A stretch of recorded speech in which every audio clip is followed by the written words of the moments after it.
AMC's Rewind segment. It is brought to you by our friends at AMC Theaters. Get all your showtime and ticket information for current movies at amctheaters.com. This is what John Campea fictionally titled the Getting Old or Feeling Old segment, because these are the movies that came out 10 and 20 years ago this week. First up, 10 years ago, we had Tyler Perry's Medea's Family Reunion, Running Scared starring Paul Walker, and Little Fish with Cate Blanchett. And celebrating their big 20th this week is Before and After with Meryl Streep and Liam Neeson, Reilly with Julia Roberts, Jackie Chan in Rumble in the Bronx, and Ray Liotta in Unforgettable. Christian, I'm throwing it to you first because I want to hear you describe to everybody out there the plot of Ray Liotta's Unforgettable. Yeah. Well, do it like you did. Do it exactly like you did. Like I'm like, what the hell was that? Because this was right around the time when Ray Liotta was, coming off of Goodfellas a little later on. You're like, wait a minute, what's this movie? And then you read the synopsis.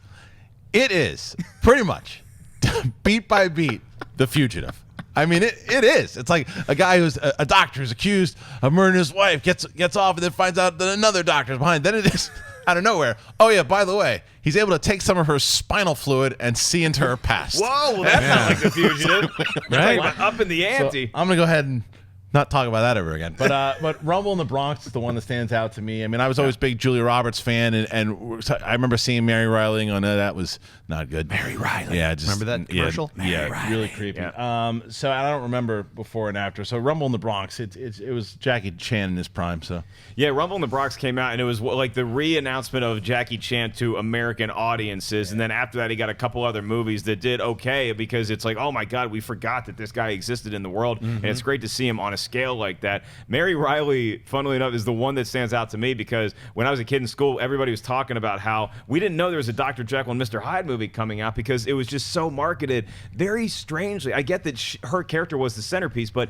you'd think you'd want to throw the fact that this is a Jekyll and Hyde kind of tale more so than just some made in the 1800s. So the marketing for that movie didn't really make sense to me. Schnepp, what is unforgettable about this week to you? Not unforgettable. That I never saw that movie. It's non-rememberable. I can't remember it. I don't even remember it came out. The only thing that strikes me is that Linda Fiorentino's in it, and she was what an amazing actress, and she just dropped off the face of the planet. I think this might have been her last film that she was involved in. But Rumble in the Bronx sticks out to me. I love Jackie Chan.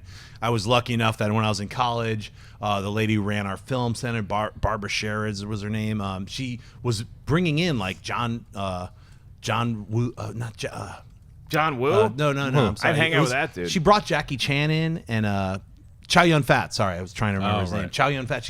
She brought them in and like had their films screening for us, and this was the early 90s or late 80s. It was like incredible, like to see these films. And then a few years later, we saw Rumble in the Bronx, and that was the very first like kind of Americanized version of the Jackie Chan film, So, I mean, for myself, it's like definitely check out Drunken Master 2, see a lot of his other films, but Rumble in the Bronx is really good, like first step into the world of Jackie Chan. I mean, look, if you go back 20 years and you say it's February in 1996, I think Unforgettable was the first time we looked at Ray Liotta and was like, this guy might be doing tequila commercials in 20 years. So, now. Well, it's funny about, too, when you look at the 10 and 20 years ago, too, at what point did it start to switch? Because we haven't had a really great movie that's popped out in these rewinds in a while. At what point did it start, from like January until about March was the dumping ground? Now it's just about January. Right. At what point did we start getting better movies in February and March? I'll tell you when. Taken, baby.